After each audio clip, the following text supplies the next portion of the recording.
freedom of speech, fundamental rights, freedom of conscience, academic freedom, freedom of press, and the right to listen. You're listening to So to Speak, the free speech podcast, brought to you by FIRE, the Foundation for Individual Rights in Education. Welcome back to the show. I am your host, Nico Perrino, and this is So to Speak, the free speech podcast, where every other week you and I take an uncensored look at the world of free expression through personal stories and candid conversation. And wow, what a world it has been these past couple of weeks. We're releasing this podcast early so that we can seize on the national conversation surrounding free speech since the events in Charlottesville, Virginia, about a week and a half ago. I'm sure most of you are well aware of what happened on Saturday, August 12th in Charlottesville, but just in case you aren't, let me briefly recap. A group of alt-right, white nationalists, white supremacists, whatever you want to call them, rallied in Emancipation Park in order to protest the scheduled removal of a Robert E. Lee statue from that park. They had a permit. They had been coordinating with the police and the city for many weeks, but almost as soon as the rally began, it descended into chaos and violence, violent confrontations between protesters and counter-protesters. The rally was soon declared unlawful, a state of emergency was declared, and this all culminated, tragically, in the death of one counter-protester and the injuries to many others after a white nationalist allegedly drove his car into a group of counter-protesters. Since then, a lot of think pieces have been written about the so-called limits of free speech, and it's a conversation that we at FIRE here have contributed to as well, and I have contributed to. I co-authored an essay in Politico with FIRE President and CEO Greg Lukianoff called Why Even Nazis Deserve Free Speech, and FIRE Executive Director Robert Shibley also had a piece of his own in USA Today about why police must act fast to protect First Amendment rights. And we've seen the fallout from Charlottesville make its way to college campuses as well, where three universities, Texas A&M, Michigan State, and the University of Florida, have canceled or denied the right for white nationalist Richard Spencer to rent out space on campus that would otherwise be available to off-campus speakers to rent out. We've also seen some municipalities try and cancel alt-right or white nationalist rallies, citing concerns of violence stemming from Charlottesville. And there's a concern amongst free speech advocates that this is soon going to let viewpoint-based discrimination slip on by because people are afraid. It's going to be a new in for quote-unquote hate speech regulation, the conflation of hate speech with violent conduct that, of course, is illegal. People are saying that hate speech will necessarily lead to violence, whereas the courts have said there is no hate speech exception to the First Amendment. But we've kind of discussed all of these issues before, and they say there's nothing new under the sun. These sort of controversies aren't new either. We spoke with Aryeh Neier, who was the executive director of the ACLU back in the 1970s when the Nazis wanted to march on Skokie, Illinois. Skokie, of course, being the home of many Holocaust survivors. And Aryeh Neier, of course, being a Holocaust survivor himself, we asked him during our series on Defending My Enemy why he chose to defend the rights of neo-Nazis, to exercise the right to free speech and the right to free assembly. We also spoke with many other people during that series about why they defended the rights of their enemies. David Baugh, for example, a criminal defense attorney, a black criminal defense attorney, defended the right of members of the Ku Klux Klan to burn a cross on private property. Glenn Greenwald, the famous journalist who helped break the Snowden story a couple of years ago, is a gay Jewish man. He defended neo-Nazis in his practice when he was practicing law. So to discuss this fallout from Charlottesville, I wanted to bring on another person who has made a name for herself defending the rights of her enemies, and her name is Nadine Strossen. She's written a lot about controversial speakers and speakers at the margins of society. And she wrote a book, I believe in the late 90s or early 90s, about defending pornography. And she has a forthcoming book due out next year called Hate, Why We Should Resist It with Free Speech, Not Censorship. Notably, she is the former president of the ACLU, and the ACLU was very much involved in the controversy in Charlottesville because its Virginia chapter helped the alt-right, white nationalist, white supremacist organizers maintain their rally in Emancipation Park after the city tried to move it, citing security concerns. They helped the organization because the city hadn't cited concrete security concerns that would justify moving the rally, and a municipality must cite concrete security concerns in order to justify moving a rally, especially when the site of that rally holds symbolic significance. As we know, as I already mentioned, Emancipation Park was home of the Robert E. Lee statue that was scheduled to be removed, that the protesters were protesting. And to move the rally away from that park would be to remove the symbolic significance of that rally. So Nadine Strossen is going to come to the defense of the ACLU here in this interview and explain why it's important that an institution like the ACLU come to the defense of all speakers.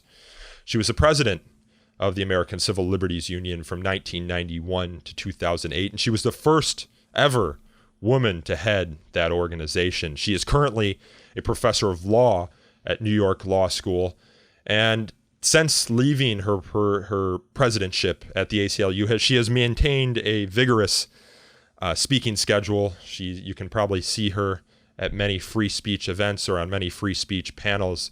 Her presidency was highly regarded. After she left the presidency, there was a luncheon or tribute to her that was attended by 3 Supreme Court justices, Ruth Bader Ginsburg, Antonin Scalia, and David Soter. She is a Harvard Law grad, where she was an editor on the Harvard Law Review. And on the day that I spoke with her, that happened to be her birthday. So I wish her a happy birthday here at the beginning of the podcast. We recorded over the phone. I was in Washington, D.C. She was in New York City. So if it sounds like we recorded this over the phone, it's because we did. And without further ado, I'm going to get to our conversation with Nadine Strossen. We were very happy to have her. She is a foremost expert on this very important topic. Nadine Strossen, welcome to the show. I'm so delighted to be here. On your birthday, no less. A great way to celebrate freedom of speech. I know, but it's a bit somber because of all that happened in Charlottesville last weekend. It seems like it is capturing the headlines, and free speech, as a result, is taking a public relations beating. And so is the ACLU, actually. What is your impression of all that has happened over the last, 6 days? We're speaking on the Friday right now after the events. I have mixed feelings, but as an activist, I necessarily am a congenital optimist. I see the glass half full. There is a big half empty there, but if First Amendment lawyers are fond of paraphrasing great Supreme Court justices who said the answer to speech we hate is not to censor it, but to answer back, counter speech. And boy, have we seen counter speech in action. I mean, everything from the President of the United States, much more than he wanted to. Isn't it interesting? I mean, too little, too late, but how much pressure he was under, including from so many Republican officials, to military people. I mean, I'm not necessarily saying that's great. We've got some concern about civilian control of the military, but the fact that they overcame that concern to express themselves, business leaders, CEOs, spontaneous community gatherings all over the country. I mean, there's been a groundswell of fervent, committed opposition to hatred and discrimination, and a renewed commitment to eradicating discrimination and violence. So I think there's a lot of positive momentum that has been generated despite the absence of censorship, or I would say because of the absence of censorship, right? Yeah, so we have seen this blossoming of free speech after the events, spontaneous gatherings, as you mentioned, candlelit vigils on the lawn at University of Virginia.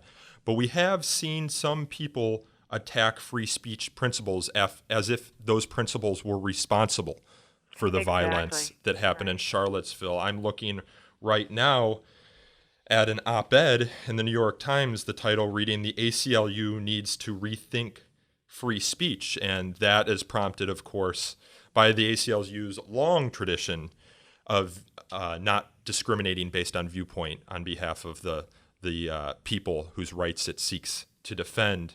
And the ACLU of Virginia, of course, stepped in to get a court's injunction against the moving of the alt-right rally before it occurred, to which a board member of the ACLU resigned. So how do you feel about that backlash? It's a backlash that I don't take personally as the longtime president of the ACLU, because it is a backlash against the First Amendment itself. And as you alluded to, so we're in good company, right? In being attacked. Our fire is also attacked for the same reason all regularly. the time.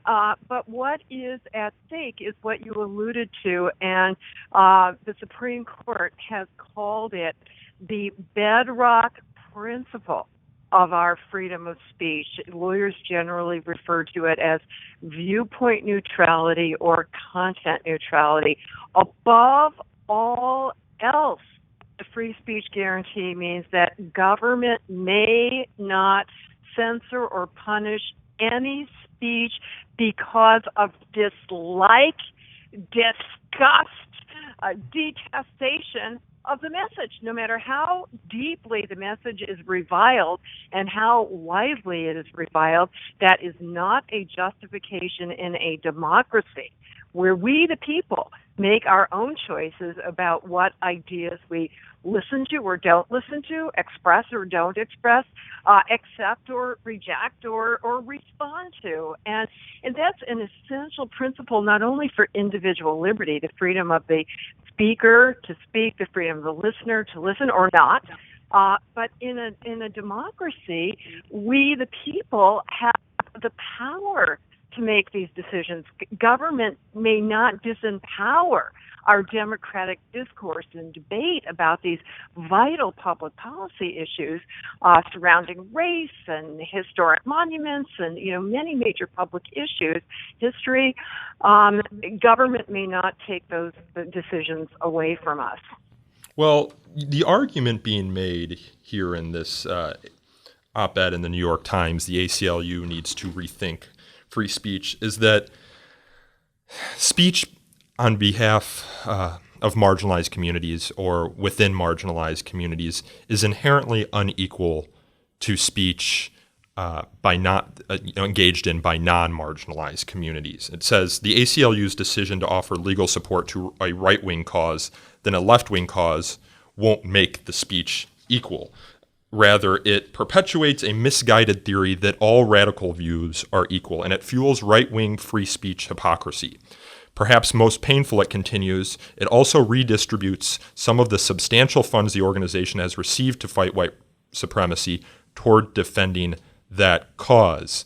How do you respond to that idea that there are inherent inequalities among speakers? That is precisely the reason why the viewpoint neutrality principle is so essential, given the inequalities of political power and material resources. The voices who are going to suffer the first and the most are precisely the voices of the marginalized, the disenfranchised, the disempowered.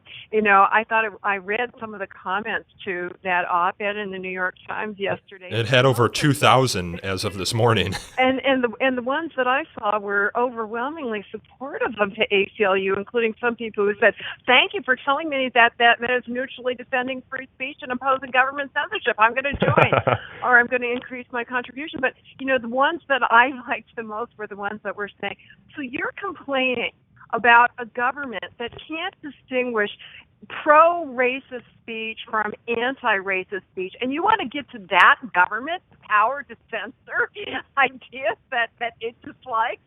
So, I completely accept the premise, as does the ACLU, which, as the op-ed acknowledged, spends the bulk of our resources in, fighting discrimination on every front for, every group that's subject to discrimination in this society, and, issues going beyond like mass incarceration and immigration violations, and, huge equal rights agenda.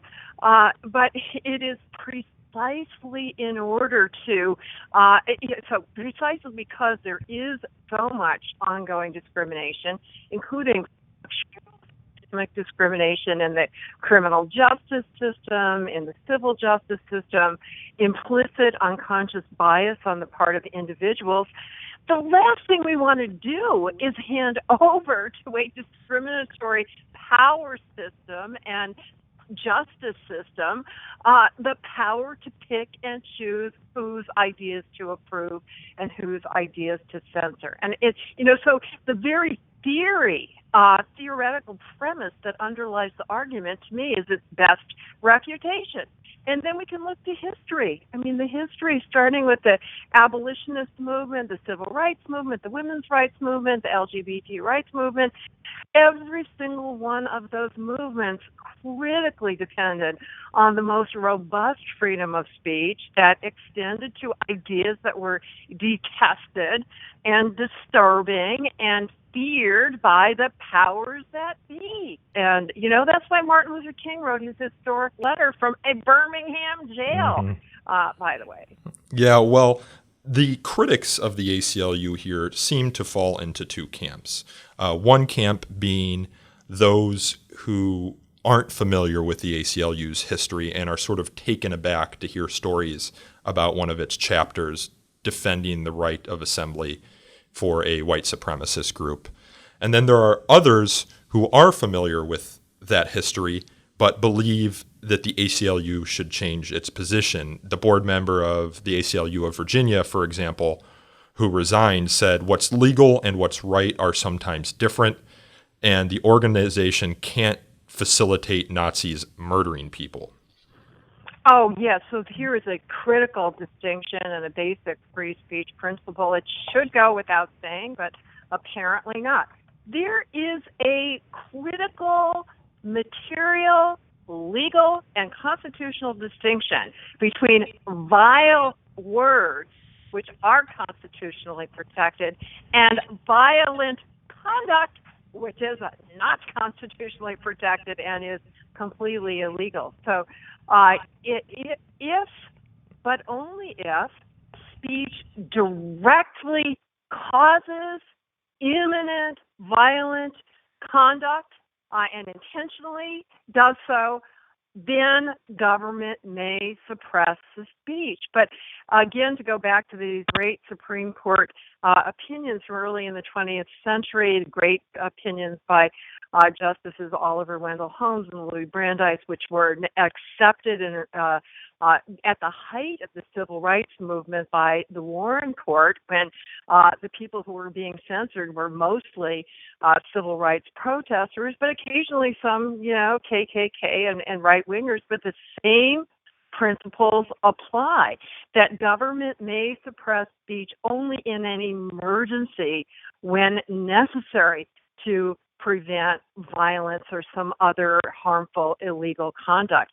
And government has to suppress speech as the last resort. The first step should be law enforcement to prevent the violence, to protect people against violence. And I don't know enough of the facts in the Charlottesville situation, but there have been allegations that law enforcement did not do all it could have to prevent the violence. Do you think then, talking about the ACLU of Virginia's decision to step in the alt-right rally, allowing it to go forward at Emancipation Park, do you think that was the right call? Some context here for our listeners. The rally was being held at Emancipation Park because there was a statue of General Robert E. Lee, that was situated there, and that the city of Charlottesville was discussing taking down. So the white supremacist group, in protest of that decision, wanted to hold their rally in that park. Just before the rally was set to take place, it was a permitted rally. The city had already approved it.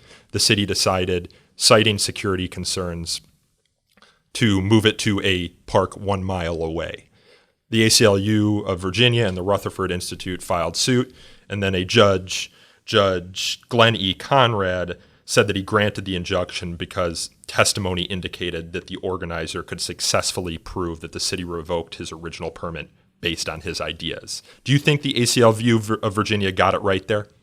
That's an excellent description, and I have no independent knowledge of the facts, so I certainly trust the integrity of my ACLU colleagues, that they would not have made this argument if they were not persuaded that there was no physical safety danger that could not be averted through usual law enforcement techniques. And I certainly believe that the federal judge, in good faith, made that ruling. I have no independent knowledge of the facts, but more important than the facts, Nico, is the principle. And I don't think that there was any disagreement on the principle on either side. The principle is, and again, I'm sorry, I'm repeating myself, but if necessary to prevent an emergency, if the only way to prevent violence was to separate the groups and to relocate the demonstration, then that would have been warranted. But the counter argument and the counter version of the facts was that the protesters against the protesters against the removal of the monument, so the so-called alt-right, and I think I read something in the Associated Press this morning that said we should not use that term because it masks what their real agenda is, right? So the white supremacists and the white nationalists, the so-called alt-right, that they were being disfavorably treated in contrast to the counter-protesters who were getting their venue of choice because of disagreement with and disapproval of their messages. So if the government's motivation in deciding where they could and could not demonstrate was discrimination against their ideas, that's unconstitutional. That violates the viewpoint neutrality principle. If the government genuinely had a good faith law enforcement concern and there was really no other way to prevent the violence and to protect public safety, then it would satisfy the emergency test and it would be constitutionally permissible. So I think there's wide agreement, if not complete agreement, on the governing principles, but debate about what were the actual facts here. In an advanced democracy where we've cut resources, I mean, Charlottesville is not an impoverished community, I think we really have to channel our law enforcement resources into making sure that free speech can go forward, hand in hand with public safety. And it's one thing, of course, to discuss this in the context of established legal principles. I want to take head on, though, the arguments of would-be censors or critics of the First Amendment that, okay, we grant you that these legal principles are well established, but we argue that the legal principles should change. They're more making moral arguments. And here, the one that I'm seeing percolate so often on my social media news feeds is that there's something inherently violent about expression from Nazis, and that inherently violent speech will result in violence. How do you respond to that argument? Because that seems to be where free speech advocates need to direct their attention right now? First and foremost, Nico, I would be the very last person to say, we've got to accept First Amendment doctrine because it's established and that's what the Supreme Court has decreed. Of course not. I mean, we didn't accept we didn't accept Plessy versus Ferguson, and we worked to get Brown versus Board of Education to overturn it. So I and you did the same thing. The ACLU did the same thing early in its history with free speech jurisprudence. I mean, that was its raison d'etre, so to speak.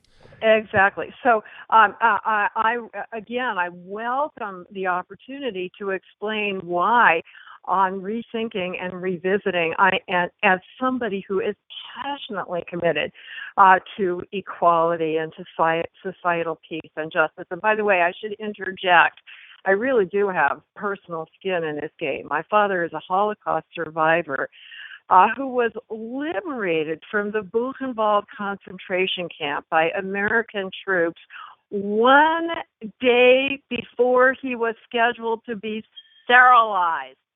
My entire, he was a so-called half Jew, which they called it a Jew of the second degree under the Nuremberg laws, product of a mixed marriage, and he was also politically active against Hitler.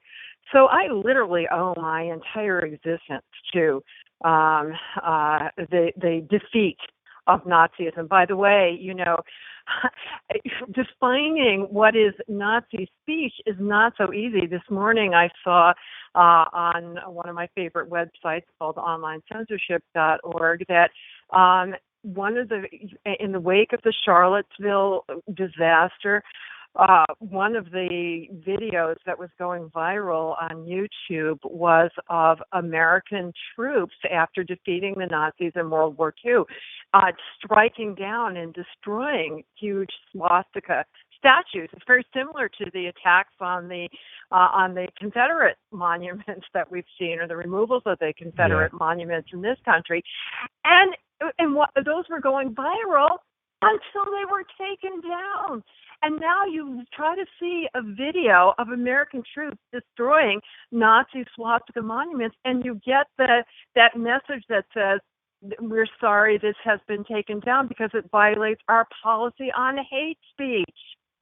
Yeah, we're gonna take on this. We're gonna investigate the use of sort of vague speech codes by social media sites in a future episode. Jeffrey Rosen, the president of the National Constitution Center and past guest on this podcast, has written a lot about that. He wrote probably the most influential article about it, called The Delete Squad, I believe, back in 2014. But how do we look at this? Oh, right. So there are so many questions, and there raises so many interrelated points. If I were convinced that censoring Nazi speech would have prevented the Holocaust, would have prevented my father from going into a concentration camp, I would say, let's censor it, right? I'm not like Patrick Henry, give me liberty or give me death. I think you need to be alive in order to enjoy liberty. But I am absolutely convinced from studying the history in Nazi Germany as well as in this country that censoring so-called hate speech, I say so-called because there's no official consensus legal definition, censoring whatever speech we hate does more harm than good. Many people are not aware of the fact that the Weimar Republic, predating the rise of Hitler, in Germany did have hate speech laws, and they were enforced against the Nazis.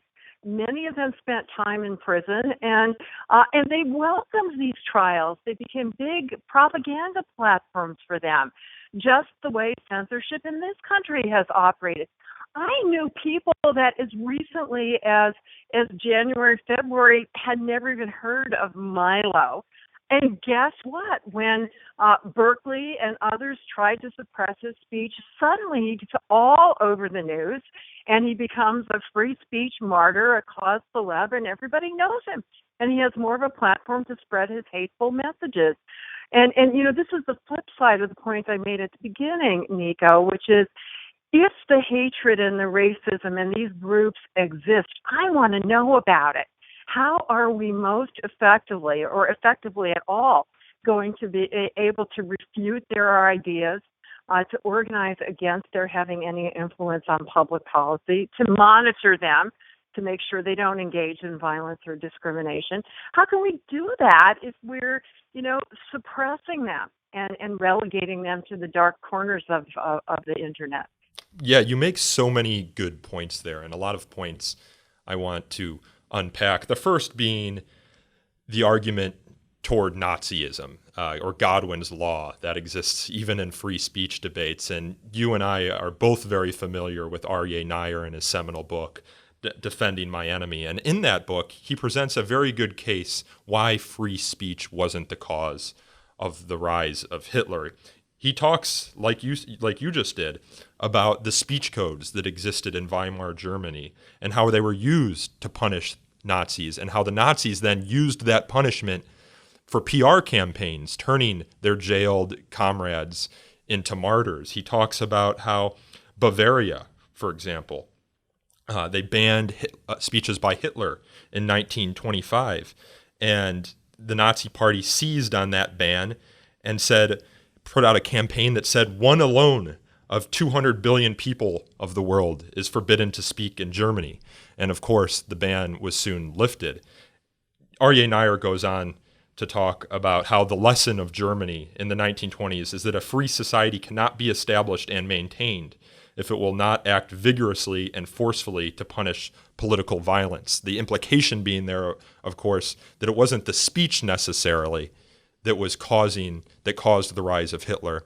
It was the political violence that was coupled with it that went unpunished during Weimar Germany. Absolutely. The Nazis got away with murder, and that is literal.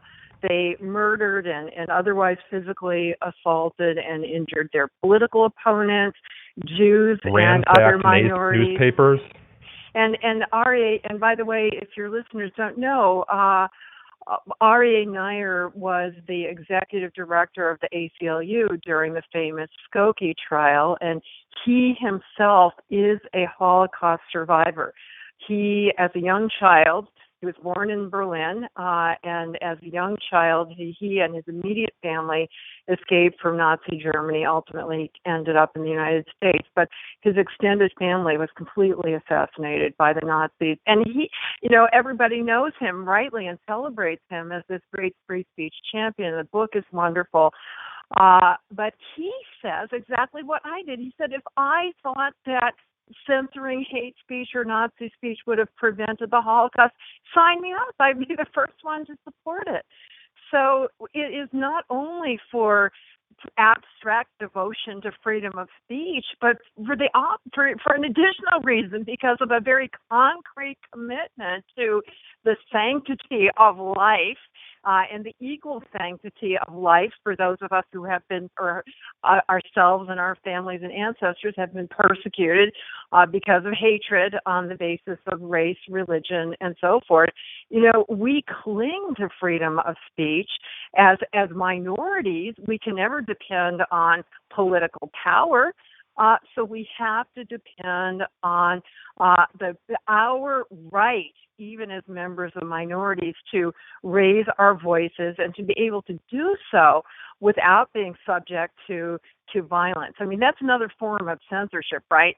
The anti-Nazi speech was also censored because the Nazi violence went unpunished. And Aryeh draws a very good parallel in his book. He says the analogy would have been if during the civil rights movement here, the murderers of Medgar Evers and Martin Luther King and others had not been punished. And sadly, too many of them were, in fact, punished too little too late by state and local officials. But fortunately, we had the federal government stepping in to protect physical safety. Yeah, I love those points. But I love the point that you made earlier about how it's important to know who the Nazis are. FIRE co-founder Harvey Silverglate always says that he's himself Jewish. He always says that it's important to know who the Nazis are in the room so he knows not to turn his back to him. And it's easy to get into a myopic perspective where you only look at freedom of speech from a practical, tactical concern. The idea that we were just talking about, of course, fit into there. The idea that the best way to prevent a future Holocaust is to support free speech principles. It's the best tactic. But you were talking earlier, of course, about the use of knowledge in society and the role that knowledge plays in society and the importance of knowing who these Nazis are. Greg Lukianoff, the president of FIRE, always talks about big T and little t truths. Big T truths being the philosophical truths that we so often debate, but small t truths being those truths just about the world. That that the chair I'm sitting on is stable, but also that this person believes that and this other person believes this. And it's important to know what people believe, and especially if it's bigoted or racist or sexist, because if we censor that speech, then we don't know we have a problem that we need to confront. There's so many. That's one of the many. We've talked about multiple adverse impacts of censorship. And I would say I have not given up on haters. I mean, one of the most inspiring types of information that I've been reading in the past year, I've been working on a book on this topic. The working title right now is Hate, Why We Should Resist It with Free Speech, Censorship. And when does that come out, Nadine? Sometime in 2018. It's Oxford University Press. So academic presses do a thorough vetting job, but time will fly between now and when it's available. One of the most inspiring things that I've learned from my reading, Nico, is how successful efforts have been by various organizations to recruit people away from hate organizations. Many of them are staffed by people who were themselves very deeply embedded and engrossed in these organizations. We should not give up on them. These people are redeemable. There are very inspiring stories about how they have changed, how they're helping now to stop the recruitment of other young people into their ranks. They're providing educational resources for family members who might have hate mongers among their family members. And if we instead treat these people as unredeemable criminals, then that's only going to harden their hatred. I was so heartened to read that in the wake of the Charlottesville killings and violence, that the most tweeted message, or the most popular and the most retweeted in history, was Barack Obama, who was in turn quoting Nelson Mandela, and Mandela said it so eloquently, my paraphrase is going to be weak, but basically nobody is born hating other people because of the color of their skin. Hatred is learned, and if hatred can be learned, love can be learned. And I was happy to see very inspiring stories where that has actually come to pass. And we give that up if we treat these people as criminals. Yeah, and we addressed the power of debate and dialogue to transcend ideological differences on this podcast. I'm thinking back to our episode with Daryl Davis. He's a black man who in the 1980s wanted to answer a question. How can you hate me if you don't even know me? And to answer that question, he went and interviewed Klansmen to try and get their perspective on why they hate him. And he found that during the course of his interviews and conversations with these Klansmen, the cement in their brain that held their bigotry together was slowly cracking. And then it started to crumble, and then it dissipated. And today, he has dozens of Klan robes that sit in his garage from former Klansmen that he's befriended and gave him their robes. So there is a power in debate and dialogue, and that's an important thing that we should remember about this debate. And censorship just short circuits that valuable tool to defeat racism and bigotry. And if I could say, so many of the people on the left, and by any definition, I'm consider myself to be of the left. All of us thinking people don't toe any particular party line.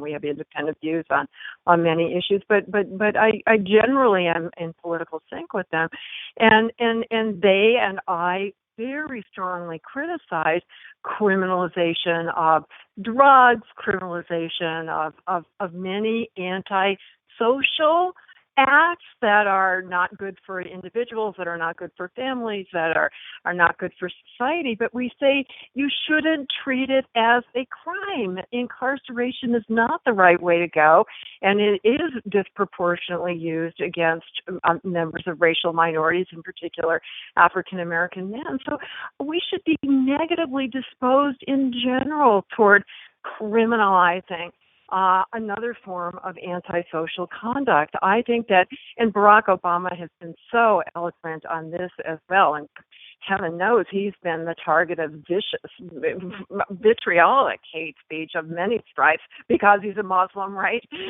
Because of his race and so forth.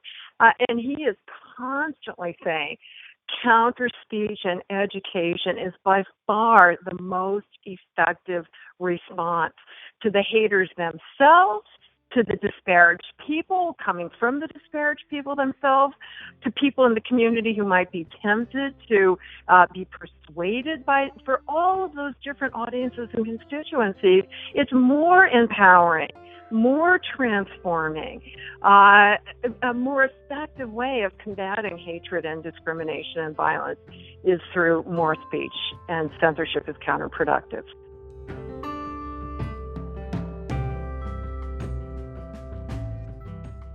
I want to talk a little bit about the history of the ACLU, given that the ACLU is so much a part of this conversation in Charlottesville. And we had discussed already a lack of understanding on the part of some, but not all, of the history of the ACLU's defense of viewpoint-neutral free speech principles. I took the occasion of Charlottesville to look back at the first annual report of the ACLU, which was the fight for free speech, the second annual report being a year in the fight for free speech. And then Aryeh Neier talks about in his book how in 1940, the ACLU released a leaflet at the height of Nazism, communism, and Jim Crow in the South that was entitled, "Why We Defend Civil Liberty Even for Nazis, Fascists, and Communists."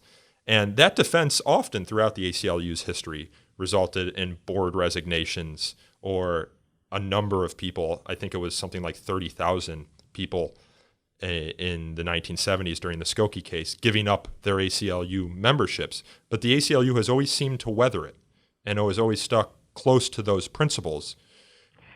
Yes, in the Skokie incident in 1977 to 78, and I think we haven't told people that the particular wrinkle there was that Skokie, Illinois, where this group of neo-Nazis wanted to have a peaceful demonstration displaying placards. Interestingly enough, their placards said things like free speech for white people. It's kind of interesting because free speech, again, has become a mantra for some race haters. But anyway, Skokie, Illinois was a town that had a very large Jewish population. The entire population was 70,000, of which 40,000 were Jews, and of those, 5,000 were Holocaust survivors. So this was particularly poignant. The march was going to be across from City Hall, so, not in a residential neighborhood. Nobody had to see it.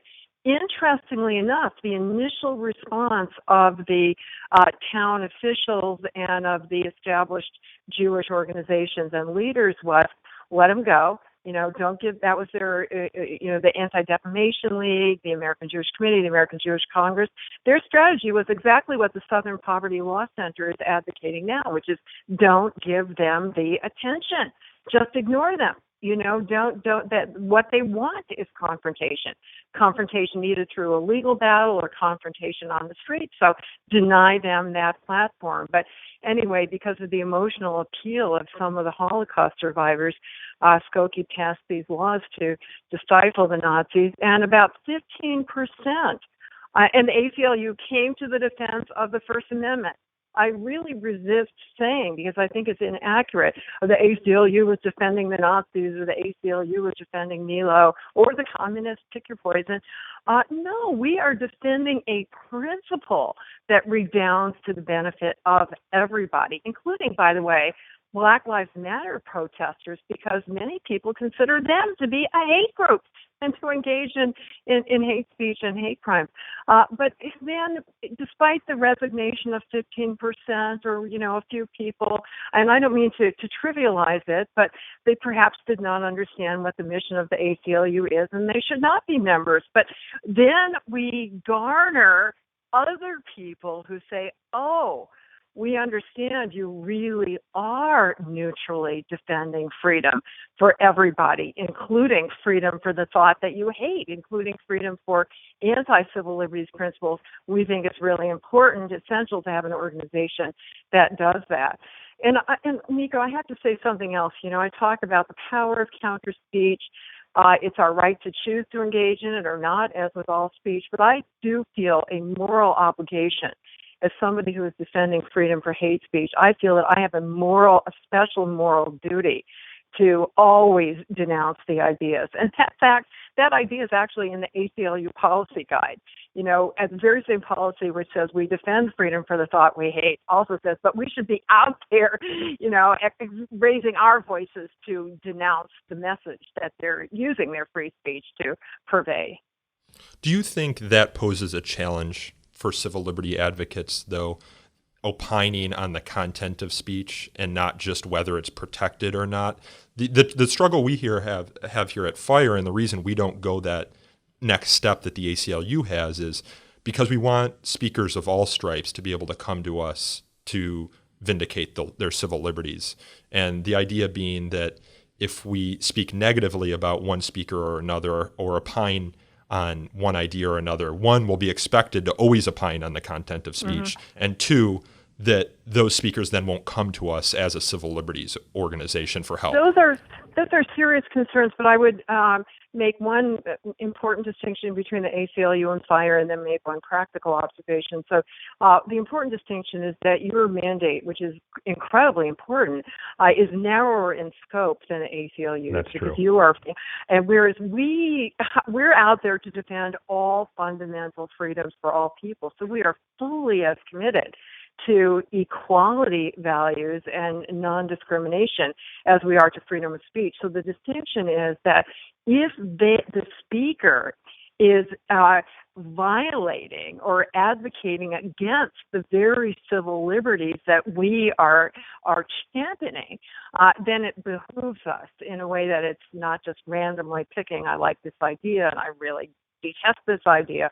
The second practical observation is based on current events as well as longstanding history, which is, despite all of the denunciations, they know they get excellent legal representation, plus probably, added media buzz by coming to the ACLU to represent them. So we never have any shortage of people of every ideological stripe seeking ACLU representation. I remember some years ago there was a New York Times story about the ACLU that was focusing on I think it was, we were representing students representing free speech as exercised by students at the Dartmouth Review, a conservative publication, and the ACLU successfully defended its free speech rights and due process rights. And then the editor-in-chief of the Dartmouth Review was asked by the New York Times reporter, well, would you consider joining the ACLU? And he said,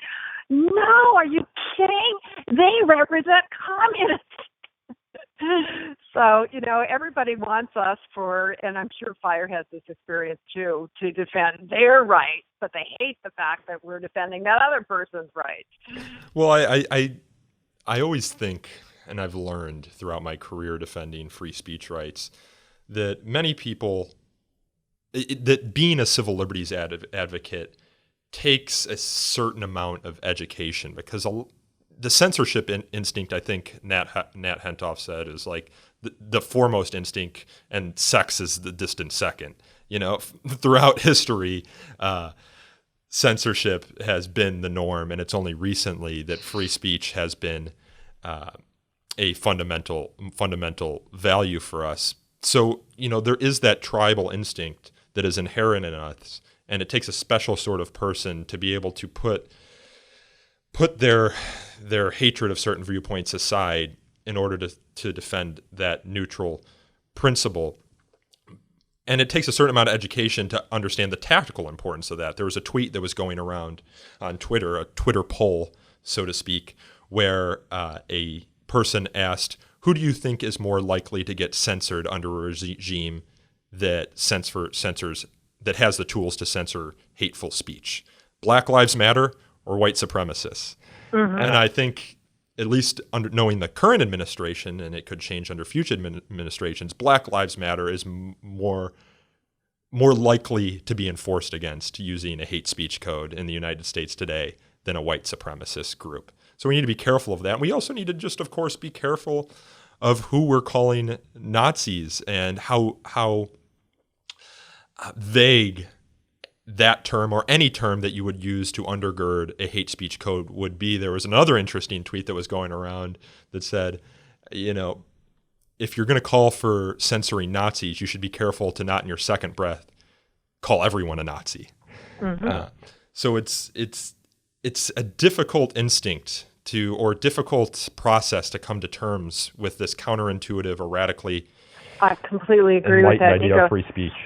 And the one thing I would amplify on is the people who understand that are not special people. They are especially educated or perhaps aware because of their own personal experiences.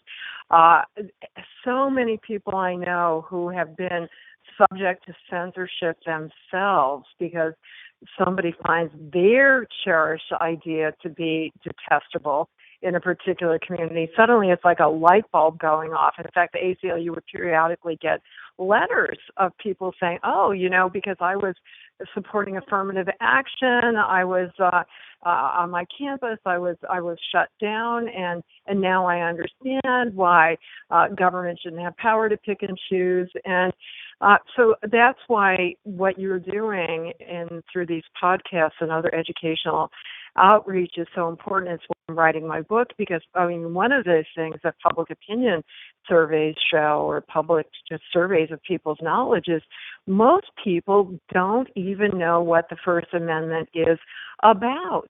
And I, through many, many years of speaking and writing, I find the more people understand about the underlying principles and the more they think it through and the more examples they're given, the more supportive they become. I want to finish here with a discussion of the latest policy announcement from the ACLU. Now, I, of course, know that you probably weren't involved in that. You left your presidency in 2008. In 2008, almost 10 years ago. But there was a headline in the Wall Street Journal last night that the ACLU will no longer defend hate groups protesting with firearms. What are your thoughts on that decision? It's the first I hear about it. So just based on that headline, I would need to know more. And again, I'll do as I did earlier in this interview, state what the governing principle would be, which is if the speech is presenting an emergency, and for example, an intentional incitement of violence that is imminently going to happen and likely to happen, that would satisfy the emergency exception. Another exception is what's called, or another example of speech that satisfies the emergency test is what the law calls a true threat. Not, the way we loosely use the term threat in everyday life, but if the expression would instill in a reasonable observer, that is, it's an objective test, it's not a subjective test, a fear that violence is going to happen. And if the person engaging in the expression means to instill that reasonable fear, they don't have to intend to actually commit the violence, but they do have to intend to instill the fear, because that itself is a serious harm, right? If you feel threatened, it's going to hamper your freedom of movement and your freedom of speech. So it seems to me that, that's to me an interesting kind of factual question.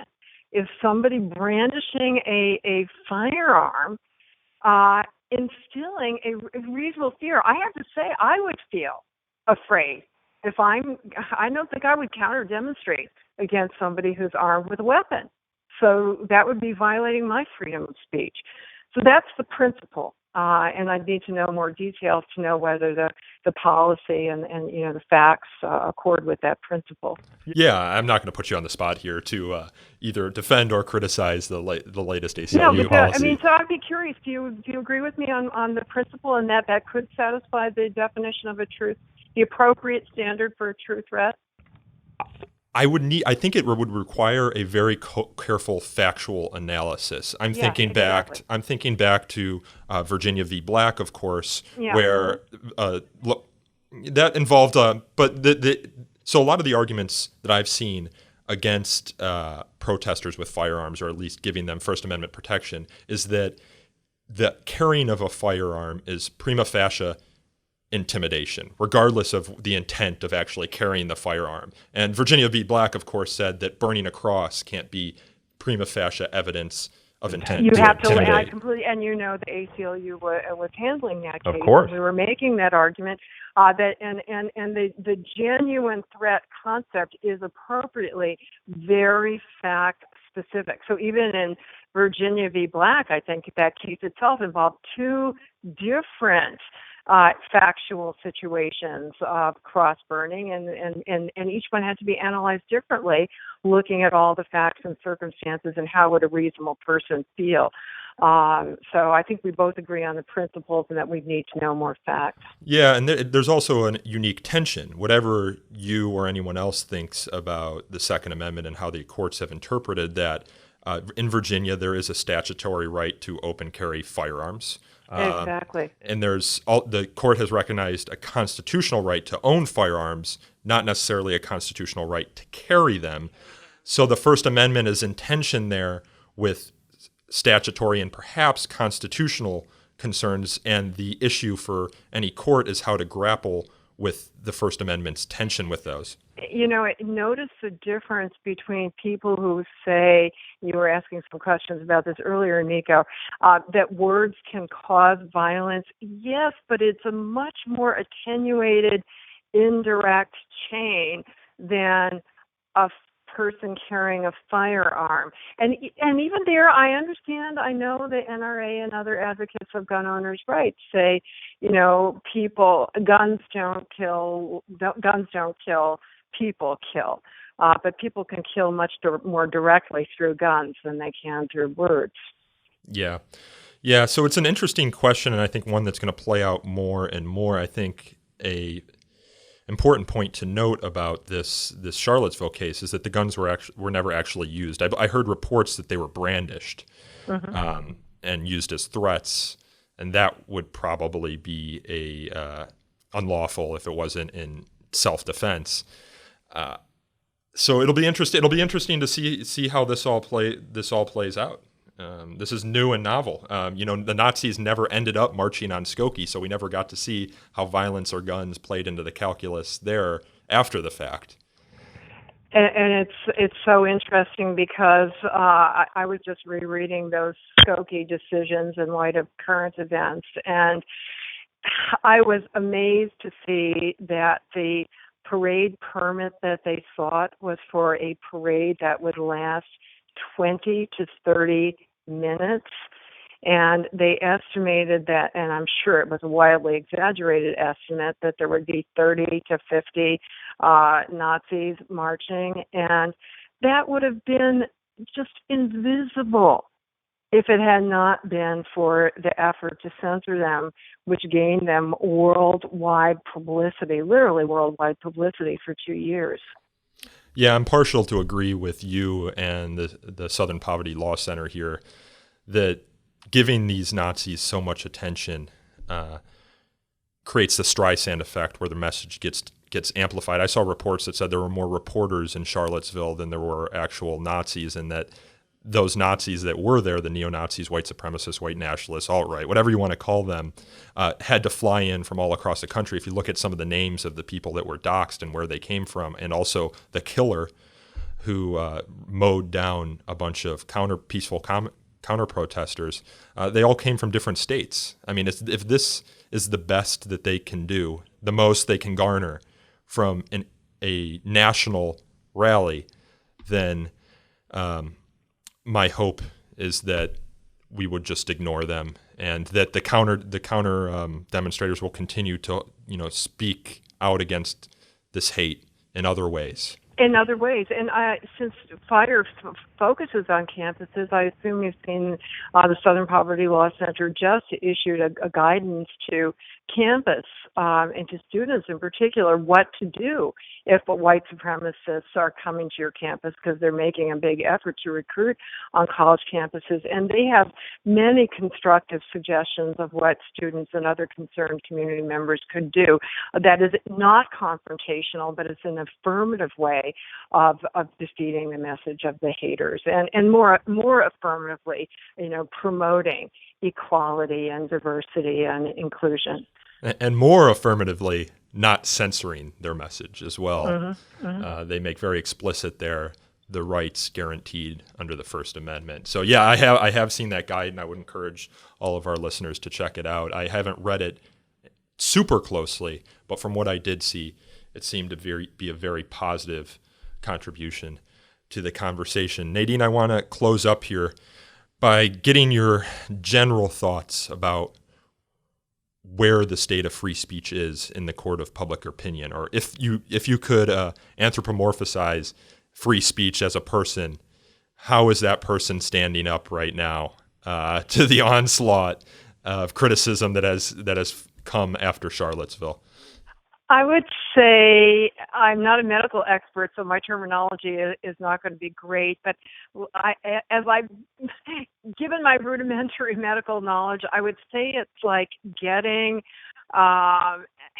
some physical injury that when you overcome, you do more than heal. You are even stronger than you were before the injury.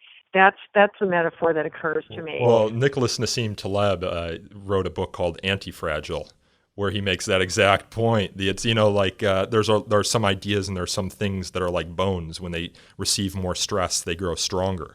Oh, I confess I didn't read that. I will have to. But I truly mean it, because what can kill free speech more than anything is apathy and ignorance. And as you and I were talking earlier, lack of understanding, lack of thinking, lack of discussion, lack of debate.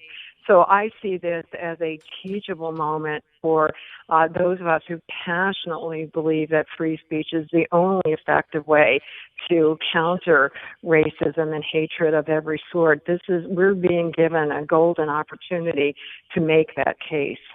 I love that optimistic note.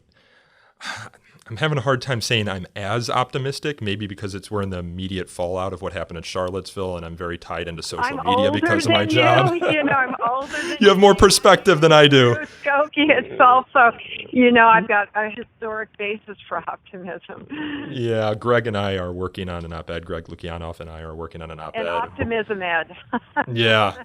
Well, we're working on this op-ed where we quote Learned Hand, who says that when the idea of liberty dies in the heart, there's no constitution, there's no law that can save it. And then we go on to say that there's evidence right now that freedom of speech needs a pacemaker, to use another medical analogy. But I hope you are right and that we are wrong, and that and I think it's probably best served to look at the events of the past week as an opportunity to get the free speech message out there, and not as a full frontal attack, assault, and a wounding strike against the First Amendment. Hear, hear. So Nadine Strossen, thank you again for coming on the show. It's been a great pleasure, and you provide some much needed perspective to this conversation, and I hope everyone will read your book when it comes out next year, because I'm sure that will provide even more perspective on this issue. Well, I have to ask you, when did you decide to write this? Was there any event that prompted it? That's an excellent question, Nico, because I have been advocating freedom of speech for hate speech very vigorously, starting with the Skokie crisis, which occurred shortly after I had graduated from law school and became an active ACLU volunteer. And then through the advent of the first speech codes, which in part gave rise to FIRE, so that's very important, your own organizational history. And I just, this was going on for decades. At that point, it was a big chunk of my life, and I didn't feel that there were any new arguments that I could make. I didn't feel there were any new arguments the other side could make. And I said, enough, let other people carry the torch. FIRE's doing a great job.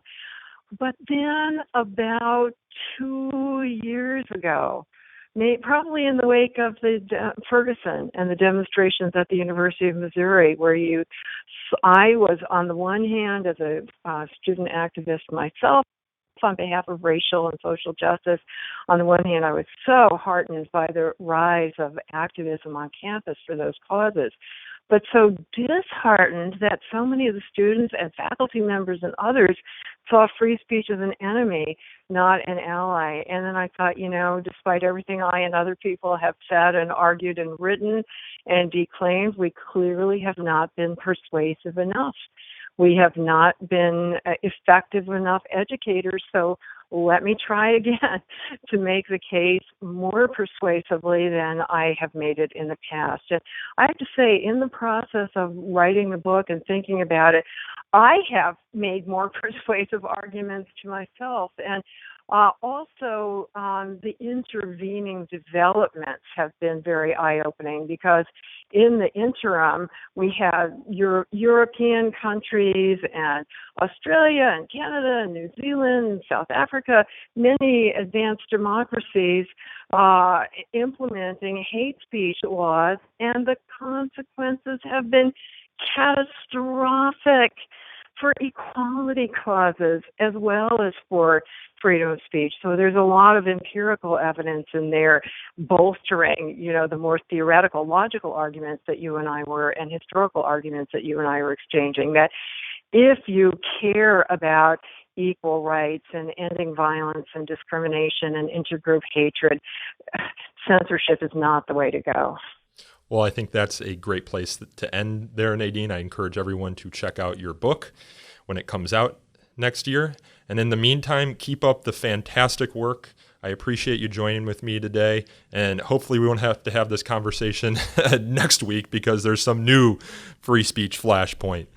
I'm always happy to talk to you, Nico. Thank you and FIRE for your wonderful work. All right. Thank you very much.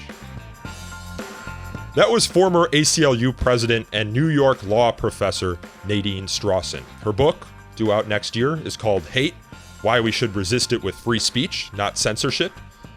This podcast is hosted, recorded, and produced by me, Nico Perrino, and edited by Aaron Reese. To learn more about So to Speak, you can follow us on Twitter at twitter.com/freespeechtalk, or like us on Facebook at facebook.com/so-to-speak-podcast. You can also email us feedback at sotospeak@thefire.org, or call in a question for a future show at 215-315-0100. If you enjoyed this episode, please, I implore you, consider leaving us a review on iTunes or wherever else you get your podcast. Reviews, of course, as I've mentioned before, help us attract new listeners to this show. We'll be back on schedule with our next episode, and until then, I thank you again for listening.